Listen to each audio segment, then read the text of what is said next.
الحمد لله رب العالمين والصلاة والسلام على رسوله النبي الكريم أما بعد فقد قال الله تبارك وتعالى في سورة الجمعة أعوذ بالله من الشيطان الرجيم بسم الله الرحمن الرحيم يا أيها الذين آمنوا إذا نودي للصلاة من يوم الجمعة فاسعوا إلى ذكر الله وذروا البيع ذلكم خير لكم إن كنتم تعلمون فإذا قضيت الصلاة فانتشروا في الأرض وابتغوا من فضل الله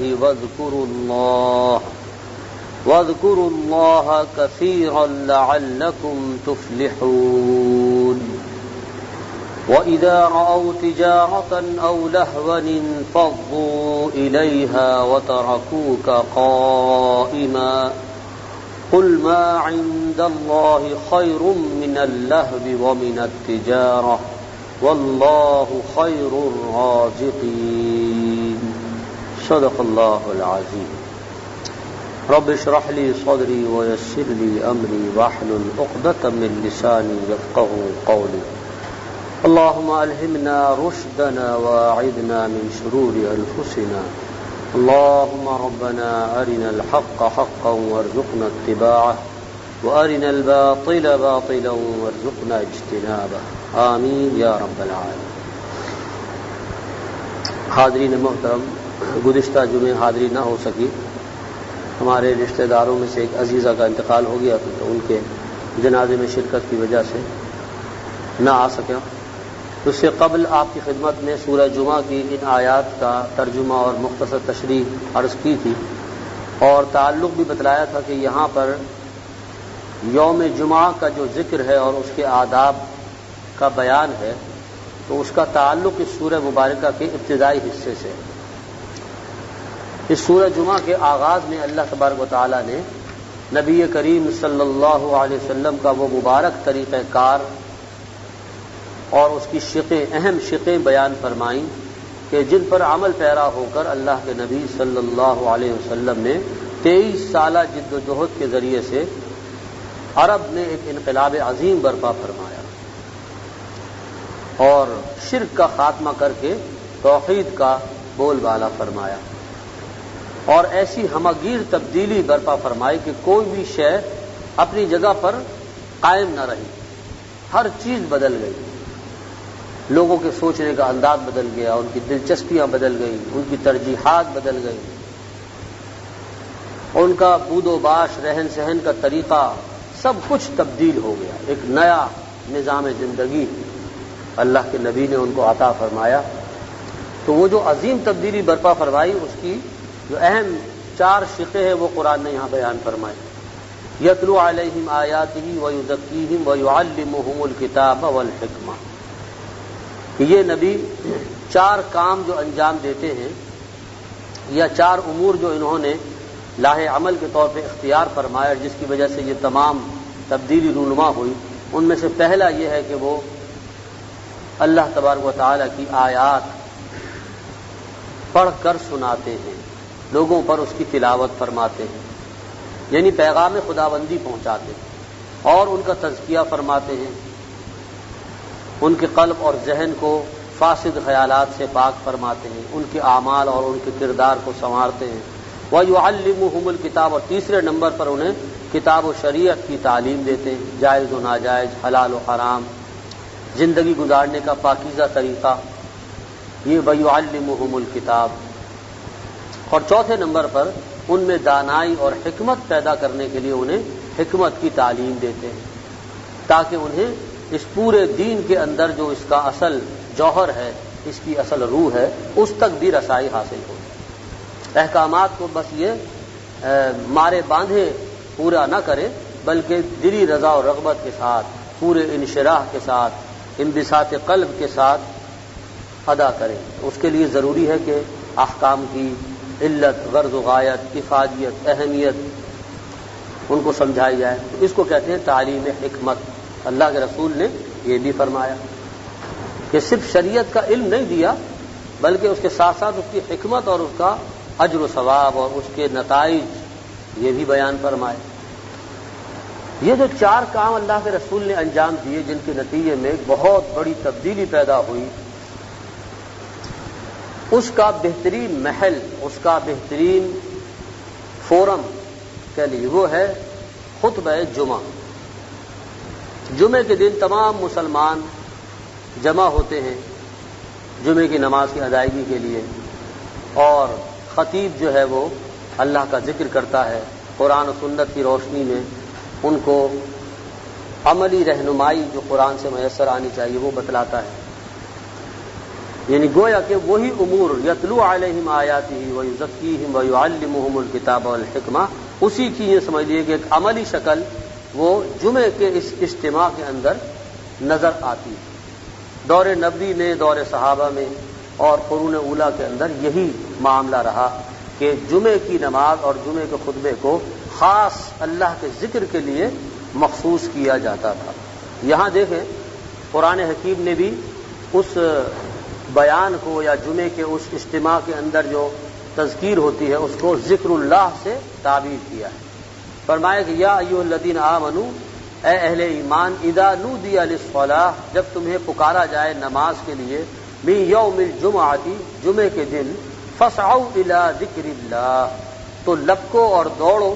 اللہ کے ذکر کی طرف، وذروا البیع، اور کام دھندا تجارت کاروبار چھوڑ دو،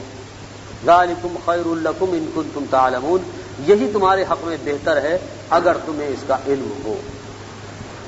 تو ذکر اللہ، وہ تذکیر، وہ یاد دہانی،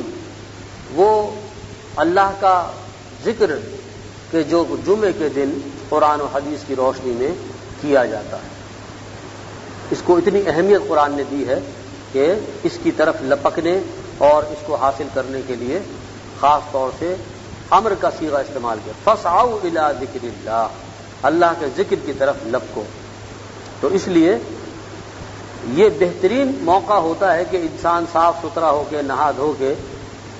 اور پاکیزہ ماحول میں بیٹھ کر جب اللہ کا پیغام سنتا ہے، دین کی بات اور اس کے عملی تقاضے اس کے سامنے آتے ہیں، تو اس کے اندر ایک جذبہ پیدا ہوتا ہے، اس کی سوچ درست ہوتی ہے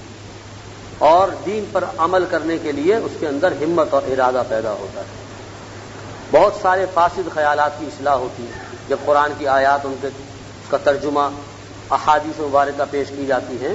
تو ان کے ذریعے سے انسان کا جو تصور ہے وہ بالکل درست ہو جاتا ہے، اس میں جو توہمات تھے، خرافات اور غیر ضروری چیزیں تھیں وہ سب چھٹ جاتی ہیں۔ تو یہ یوں سمجھیے کہ اللہ تبارک و تعالیٰ کی طرف سے امت مسلمہ کے لیے یہ ہفتے وار ایک اجتماع کا موقع اللہ نے فراہم کر دیا۔ آپ سوچیں، اگر آپ کوئی بہت بڑی تحریک بنائیں، لوگوں کو جمع کریں اور جناب آپ کہیں کہ بھائی ہمیں اپنے مقاصد کو حاصل کرنے کے لیے ہر ہفتے ایک اجلاس منعقد کرنا چاہیے اور سب لوگ اس کے اندر حاضر ہوں اور پوری توجہ کے ساتھ وہ ہدایات سنیں اور اس پر عمل کریں، تو آپ کا کیا خیال ہے کتنے لوگ اس پر عمل پیرا ہوں؟ 50% بھی اگر آپ کی بات مانیں تو بہت بڑی بات ہے۔ لیکن اللہ تعالیٰ نے کیسا کرم فرمایا، بغیر کسی اعلان کے، بغیر کسی اشتہار کے لوگ کشاں کشاں جو ہیں جمعے کے دن چلے آتے ہیں، کیونکہ جمعہ تو ادا کرنا، اور وہ میں نے آپ کو حدیث سنا دی تھی کہ جمعے کے دن پہلے آنے والے کا اجر و ثواب کتنا زیادہ ہوتا ہے، جو جتنے پہلے مسجد میں پہنچتا ہے اس کے لیے اتنا ہی زیادہ اجر و ثواب اور درجات ہیں۔ یہ کیوں رکھے گئے؟ تاکہ اس تذکیر سے، اس یاد دہانی سے کہ جو جمعے کے دن قرآن و سنت کی روشنی میں کی جاتی ہے، زیادہ سے زیادہ فائدہ اٹھایا۔ نماز تو ہم 5 وقت پڑھتے ہیں، پورے ہفتے پڑھتے ہیں، تو جمعے کی نماز کی کیا خاص بات ہے کہ اس کے لیے جناب خاص طور سے یہ رکوع بھی نازل کیا اللہ نے، اور کاروبار اور کام دھندے کی ممانعت بھی فرمائی جب اذان کی آواز آ جائے جمعے کے دن، اور اس کے اندر جو تذکیر اور یاد دہانی کرائی جاتی ہے اس کو اللہ نے ذکر اللہ کا لقب دیا۔ تو پتہ چلا کہ کوئی غیر معمولی بات ہے، عام نماز نہیں ہے، یہ صرف نماز نہیں ہے، نماز کے ساتھ ایک یاد دہانی ہے، دین کا صحیح تصور پیش کرنے کے لیے اللہ نے ایک نظام بنایا کہ مسلمان جہاں کہیں بھی ہو جمعے کے دن نہا دھو کر پوری توجہ کے ساتھ بیٹھ کر اللہ کے دین کی بات سنیں۔ اب جس طریقے سے مسلمانوں کے لیے ضروری ہے کہ وہ ہمتن گوش ہو کر اور شوق اور رغبت کے ساتھ اور اول وقت میں مسجد میں حاضر ہو جائیں، یہ تو ان کی ذمہ داری ہے، وہیں خطیب کی بھی یہ ذمہ داری ہے کہ وہ ان کا وقت برباد نہ کرے، انہیں بور نہ کرے، انہیں قصے کہانیاں نہ سنائے، انہیں ملک کی سیاست سے آگاہ کرنے کی اور سیاسی تبصرے کرنے کی کوشش نہ کرے۔ وہ اخبار بھی پڑھتے ہیں، ٹیلی ویژن بھی دیکھتے ہیں، جمعے کے دن وہ آپ سے کوئی سیاسی تبصرہ سننے نہیں آتے۔ قرآن اور حدیث اور ان سے اخذ کردہ نتائج اور عملی رہنمائی، یہ ہونا چاہیے مرکز و محور جمعے کے خطبے کا۔ حضرت جابر رضی اللہ تعالی عنہ فرماتے ہیں کہ نبی کریم صلی اللہ علیہ وسلم جمعے کے خطاب میں اللہ کا کلام پڑھتے تھے، کلام اللہ کی تلاوت کرتے تھے اور اس کے ذریعے سے ہمیں تذکیر فرماتے تھے۔ یعنی آیات خداوندی تلاوت کر کے،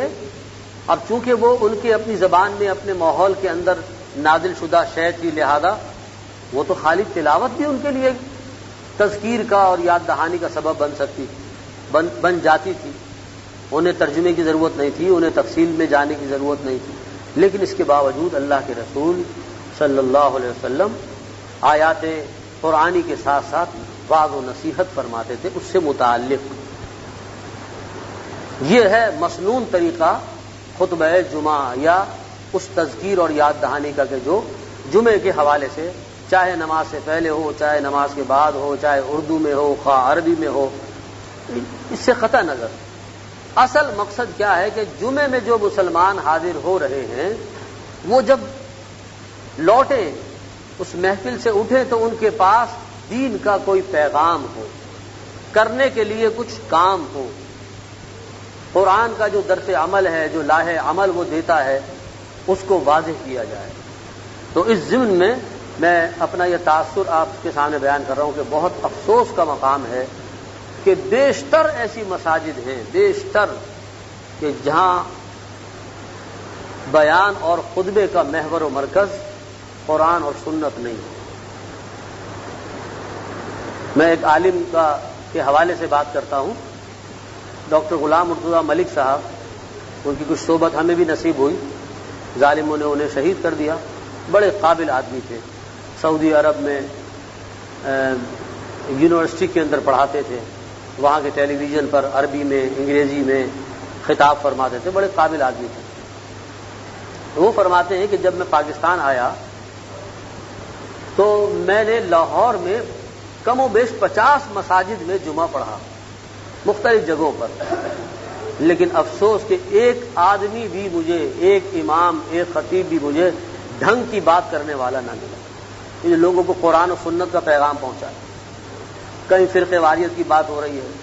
کہیں سیاست پہ تبصرہ ہو رہا ہے، کہیں قصے کہانیاں بے سر و پا، کوئی سر پیر نہیں، کوئی سند اور اس کا ثبوت نہیں ہے، بس بزرگوں سے سنے ہوئے ہیں، اس کے اندر جناب خلاف اسلام باتیں بھی چلی آ رہی ہیں۔ ممبر پر بیٹھ کر جمعے کے دن لوگوں کا اتنا قیمتی وقت جو ہے وہ ان چیزوں کی نظر ہو جاتا ہے۔ نتیجہ کیا ہوتا ہے کہ عوام کے اندر بھی بیزاری پیدا ہوتی ہے کہ بھائی کیا کریں گے جمعے کے دن جا کے، وہاں تو وہی قصے کہانیاں ہیں یا سیاسی گفتگو ہے۔ تو یاد رکھیے کہ جس طریقے سے مسلمانوں کی یہ ذمہ داری ہے، قرآن ان کو خطاب کر کے کہہ رہا ہے یا ایھا الذین آمنوا اذا نودی للصلاۃ من یوم الجمعۃ فاسعوا الی ذکر اللہ، دوڑو اللہ کے ذکر کی طرف اور کام دھندا چھوڑ دو۔ تو اگر وہ جس چیز کے لیے لپک رہے ہیں اور اس آیت پر عمل کر کے مسجد میں پہنچ رہے ہیں، وہاں ذکر اللہ ہی نہیں ہو رہا ہے، وہاں تو مولوی صاحب ممبر پر بیٹھ کے کسی کے کفر کا فتویٰ صادر کر رہے ہیں، کسی پر جناب تبرہ بھیج رہے ہیں، فرقے واریت کی باتیں ہو رہی ہیں، اور یا سیاسی تبصرے ہو رہے ہیں، اور یا قصے کہانی۔ یہ 3 کیٹیگری آپ خود تلاش کر لیجئے، مختلف مساجد میں چلے جائیے۔ کراچی میں پھر بھی بہتر ہے صورتحال، لیکن ذرا سا آپ مضافاتی علاقوں میں چلے جائیں، یا اور دوسری جگہوں پہ چلے جائیں تو آپ کو اندازہ ہوگا کہ مستند عالم، قرآن و سنت کا جاننے والا، اس میں بصیرت رکھنے والا، اور وہ منبر پر بیٹھ کر بنیاد بنائے اپنی گفتگو کو قرآن اور سنت، تبرک کے طور پہ نہ پڑھے کہ شروع میں بس ایک آیت پڑھ دی اعوذ باللہ من الشیطان الرجیم اور اس کے بعد جناب چند آیات تلاوت کی اور اس کے بعد شروع ہو گئے. اب ساری گفتگو جو ہے اس کا کوئی تعلق اس آیت کے ساتھ نہیں ہے، نہ اس آیت کا ترجمہ کرنے کی توفیق ہوئی اور نہ گفتگو کو اس سے متعلق کرنے کی ضرورت ہے، کیونکہ وہ تو تبرک کے لیے پڑھی، افتتاح کے لیے. آگے جو گفتگو ہے وہ ایران اور توران کی کہانیاں ہیں. تو یہ بڑی ذمہ داری بنتی ہے خطباء کے اوپر بھی کہ وہ ذکر اللہ کو حقیقت میں ذکر اللہ بنائیں تاکہ عوام کے اندر اس کی قدر پیدا ہو، دلچسپی پیدا ہو. تو دو طرفہ ذمہ داری ہے، اہل ایمان کے لیے مسجد پہنچنا اور خطیب حضرات کے لیے کہ وہ اس دن تیاری کر کے اور قرآن و سنت کو بنیاد بنا کے جو بات کہیں قرآن اور حدیث کی بنیاد پر یا اس سے اخذ کردہ کوئی نتیجہ، یہ اگر ہے تب تو وہ ذکر اللہ ہے، ورنہ تو پھر وہ بس وقت گزاری ہے اور لوگوں میں بیزاری پیدا کرنا ہے. تو اللہ تبارک و تعالی ہمیں بھی سمجھ عطا فرمائے، ہمارے خطباء حضرات کو بھی. اور یہ عموماً زیادہ تر وہ لوگ کرتے ہیں کہ جو عالم نہیں ہوتے. ہماری مساجد نے اس بات کا اہتمام نہیں کیا تھا کہ جو خطیب ہے جمعے کے دن جو واعظ کرے گا، تقریر کرے گا، وہ باقاعدہ کوئی مستند عالم ہو، اس نے کسی کے سامنے زانو تلمس طے کیا ہو، باقاعدہ اکتساب علم کیا ہو. اس کا کوئی یعنی دھیان نہیں ہے، اس کی طرف کوئی توجہ نہیں ہے. بس جو مل گیا اچھی لچھے دار گفتگو کرنے والا اس کو انہوں نے ممبر پہ بٹھا دیا، قطع نظر اس کے کہ اس بیچارے کی اپنی کیا بنیاد ہے. تو اس لیے یہ بڑی اہم بات ہے، ہمیں اس کی طرف خود بھی توجہ کرنی چاہیے اور اپنے احباب کو بھی توجہ دلانی چاہیے. کہ مجھے یاد آیا کہ ایک موقع پر ڈاکٹر غلام مرتضیٰ ملک صاحب سے کسی خاتون نے یہ سوال کیا، تقریر کے بعد پرچی بھجوائی کہ حضرت ہمارے گھر کے قریب جو مسجد ہے تو وہاں سے شور کی آواز بہت آتی ہے، لاؤڈ اسپیکر کے اوپر جناب وہ نماز کے بعد بھی اور نماز سے پہلے بھی اور بعد میں بھی وہ جو نعتیں بھی پڑھتے رہتے ہیں اور جناب کیا کیا نظمیں، اور تو ہمیں بڑی تکلیف ہوتی ہے اس سے. تو آپ اس کا کچھ علاج بتائیں. بڑا خوبصورت جواب دیا، فرمایا کہ آپ نے سوال میں لکھا ہے کہ ہماری مسجد کے اندر یہ آپ یہ بتلائیے آپ اس کو ہماری مسجد کیسے کہہ رہی ہیں؟ کبھی آپ نے سوچا، کوشش کی کہ آپ کا شوہر، آپ کا بیٹا، آپ کا بھائی اس مسجد کے اندر کوئی خدمت انجام دے، علم دین حاصل کرے اور حقیقی معنوں میں اس مسجد کو مسجد سمجھے؟ صرف ایک تعلق ہو جانا محلے داری کا کہ ہم پڑوس میں رہتے تو یہ ہماری مسجد ہے، نہ کوئی سروکار کہ بھئی یہاں پر کیا سرگرمیاں ہیں، کون شخص کس کا تقرر کیا گیا ہے. تو مطلب یہ ہے کہ جب تک ہم ان مساجد کو اپنی صلاحیتوں سے نہیں استعمال کریں گے، نہیں نوازیں گے، ان کو ترجیح نہیں دیں گے، تو ایسے ہی لوگ منظر عام پر آتے رہیں گے. جگہ جب خالی ہوتی ہے تو ظاہر بات ہے کوئی نہ کوئی تو آ کے بیٹھے گا. اگر ہم ان مساجد کو حقیقت میں اپنی مساجد سمجھنا شروع کر دیں، اپنے محلے کی مسجد کو ہم اپنی مسجد سمجھیں، جیسے اپنے گھر کے اندر ہم ایک چپراسی کو بھی اگر رکھتے ہیں، چوکیدار کو رکھتے ہیں، ملازم کو رکھتے ہیں تو ٹھوک بجا کے رکھتے ہیں نا، پوری تحقیق کر کے کہ بھئی یہ واقعتاً ہمارے کام کا ہے یا نہیں ہے. ایسے ہی اہل محلہ کو چاہیے کہ وہ اپنی اپنی مساجد کے اندر اچھے سمجھدار لوگوں کے مشورے سے بہتر انتظام کرے، مستند عالم، اور اس کو پابند کریں اس بات کا کہ بھائی ادھر ادھر کی بات نہیں کرنی ہے، قرآن اور سنت کی بات کرنی ہے. جو بات کہیں اس کی دلیل ہو. قرآن، آپ ہمیں قرآن سمجھائیں اور حدیث سمجھائیں. تو جب آپ یہ فرمائش کریں گے اور اہل افراد کو لائیں گے تو انشاءاللہ تعالیٰ اس سے مثبت تبدیلی ہوگی. اس کو قرآن حکیم کہتا ہے کہ یہ ہے ذکر اللہ، فاسعوا الی ذکر اللہ. یوم جمعہ میں، جمعے کے دن جب تمہیں نماز کے لیے پکارا جائے تو اللہ کے اس ذکر کی طرف لپکو کہ جو وہاں پر کیا جا رہا ہے، جس کے ذریعے سے اہل ایمان کو تذکیر کرائی جا رہی ہے، وہ تمہارے ایمان کی آبیاری کے لیے اتنا ضروری ہے کہ اس کے لیے تمہیں تمام اپنے کام دھندے چھوڑ دینے چاہیے۔ وَذَرُوا الْبَيْعَ، تجارت اور کاروبار کو ترک کر دو۔ ذَلِكُمْ خَيْرٌ لَكُمْ إِن كُنتُمْ تَعْلَمُونَ، یہی تمہارے حق میں زیادہ بہتر ہے اگر تمہیں اس کا علم۔ فَإِذَا قُضِيَتِ الصَّلَاةُ فَانتَشِرُوا فِي الْأَرْضِ، پھر جب نماز مکمل ہو جائے، جمعے کی نماز کی ادائیگی ہو گئی اس کے تمام آداب کے ساتھ، فَانتَشِرُوا فِي الْأَرْضِ، تو پھر زمین میں پھیل جاؤ۔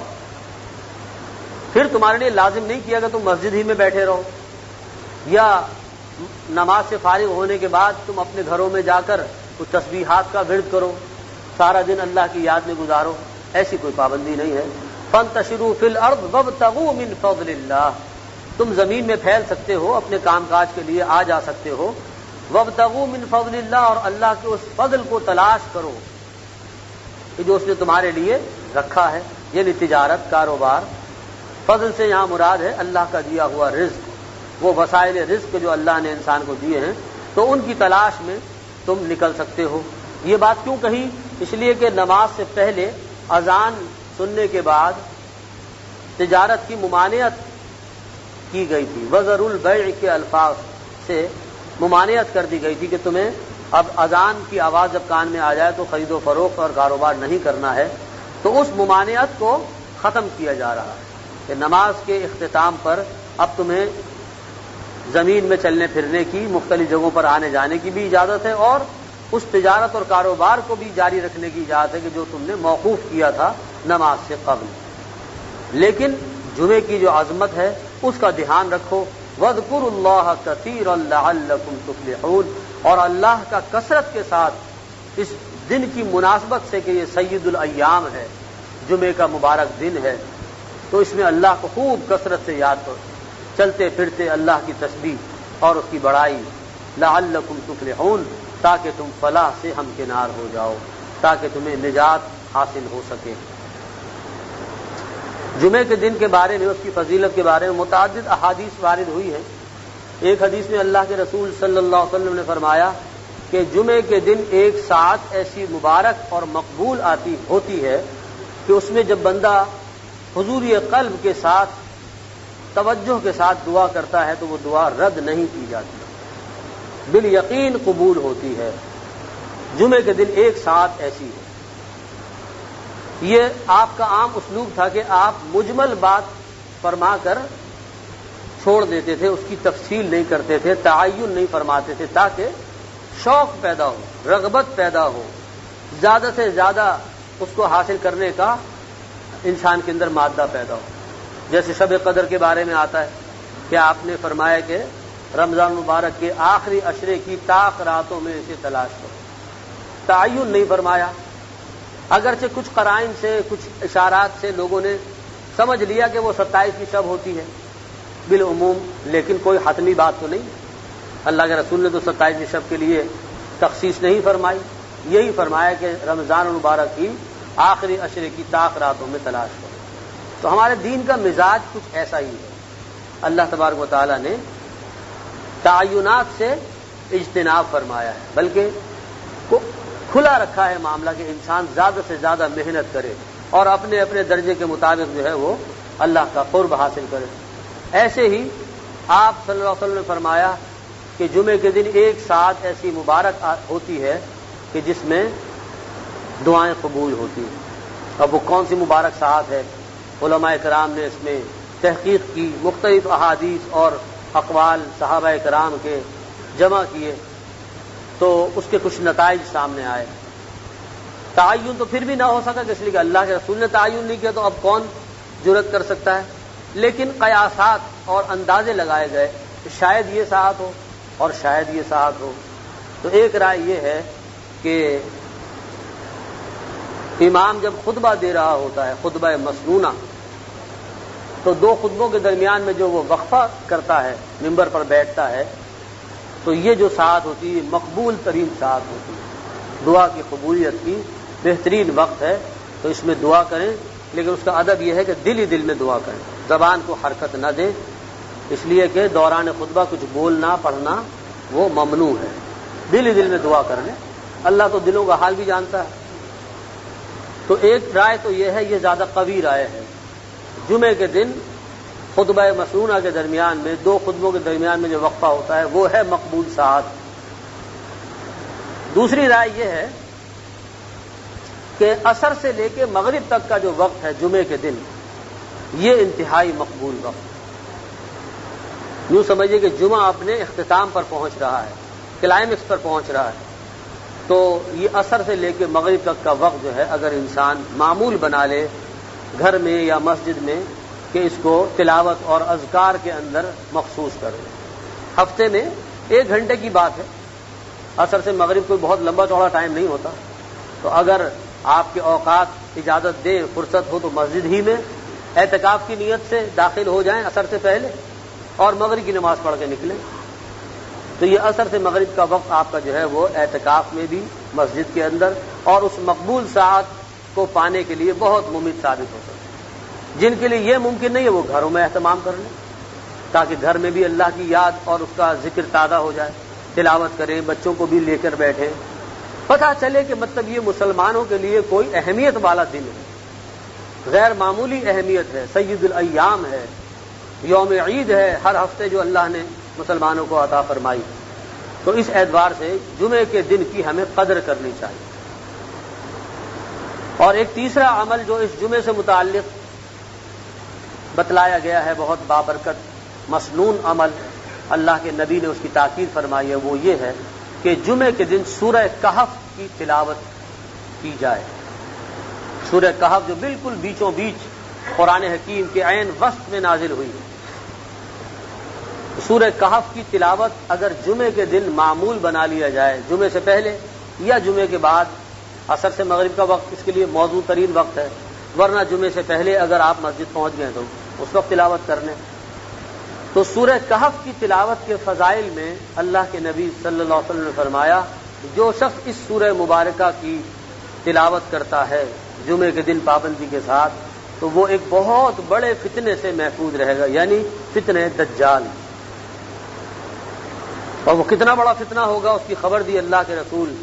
صلی اللہ علیہ وسلم نے کہ روئے زمین پر حضرت آدم علیہ السلام کی پیدائش سے لے کر قیامت کے قائم ہونے تک اس سے بڑا فتنہ جو ہے روئے ارض پر رونما نہیں ہو،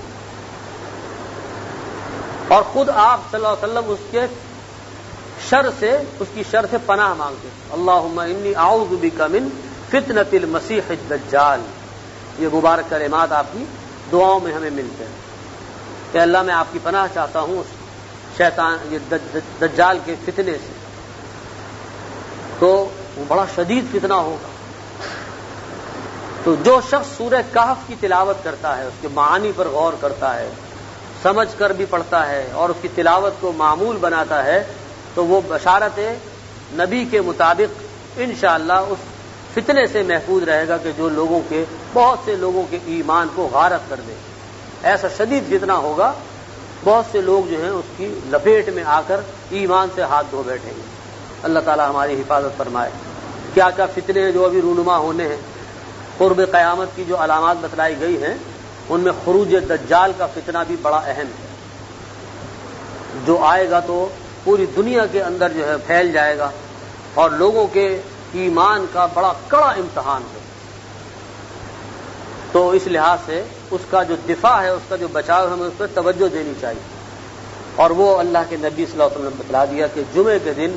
سورہ کہف کی تلاوت اور خصوصاً اس کی ابتدائی اور آخری آیات کو اگر زبانی یاد کر لیا جائے تو یہ بہت ہی یعنی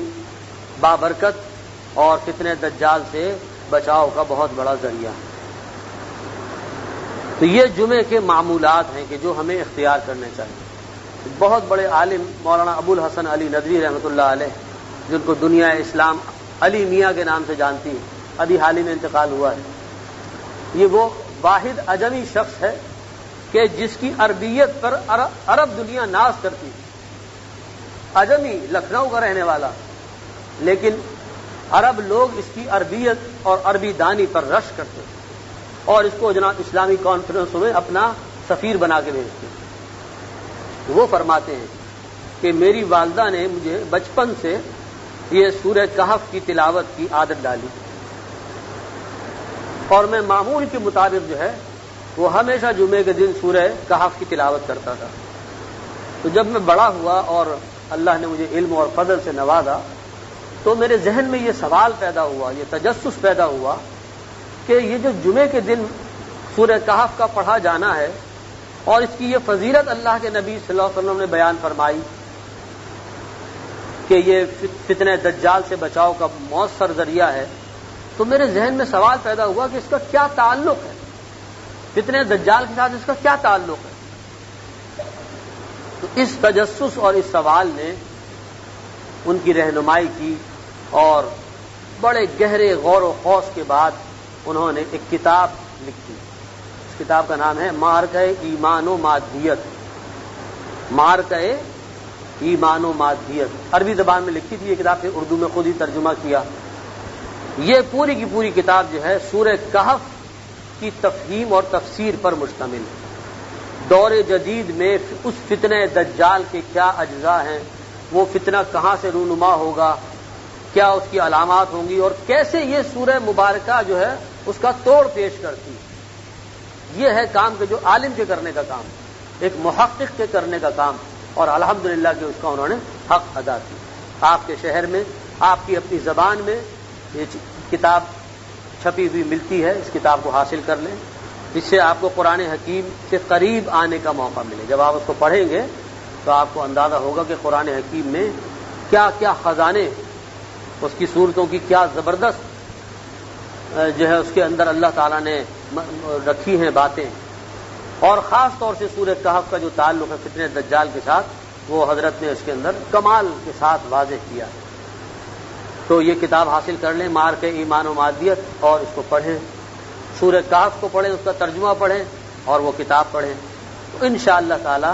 اس عمل کی بدولت اللہ تعالیٰ جو ہے وہ اس فتنے سے ہماری حفاظت فرمائیں گے کہ جو ایک عظیم فتنہ ہے، بہت بڑا فتنہ ہے، اور اب اس کے ظہور میں زیادہ وقت نہیں ہے، اب وہ بس ظاہر ہوا چاہتا ہے۔ تو اس سے پہلے ہمیں اس کے بچاؤ کی تدبیر کرنی چاہیے۔ جب صحیح احادیث کے اندر اس فتنے کی خبر دے دی گئی اور اللہ کے نبی نے اس سے پناہ مانگی ہے، تو ہمیں بھی اس سے پناہ کی فکر لاحق ہونی چاہیے۔ تو یہ جمعے سے متعلق چند باتیں جو میں نے عرض کر دی۔ اب انشاءاللہ اگلے جمعے سے نماز کے بارے میں، کیونکہ صلاۃ کا لفظ دیا ہے اذا نودی للصلاۃ من یوم الجمعہ، تو جمعے کے جو آداب اور فضائل ہیں وہ تو اپنی جگہ پر ہیں، لیکن نماز اور اس کے آداب اور اس کی شرائط انشاءاللہ تعالی اس کا بیان سلسلے وار جاری رہے گا۔ اللہ تعالیٰ سے دعا ہے کہ وہ ہمیں اس پر عمل کی توفیق عطا فرمائے۔ وآخر دعوانا الحمدللہ، وآخر دعوانا الحمدللہ، وآخر دعوانا الحمدللہ، وآخر دعوانا الحمدللہ۔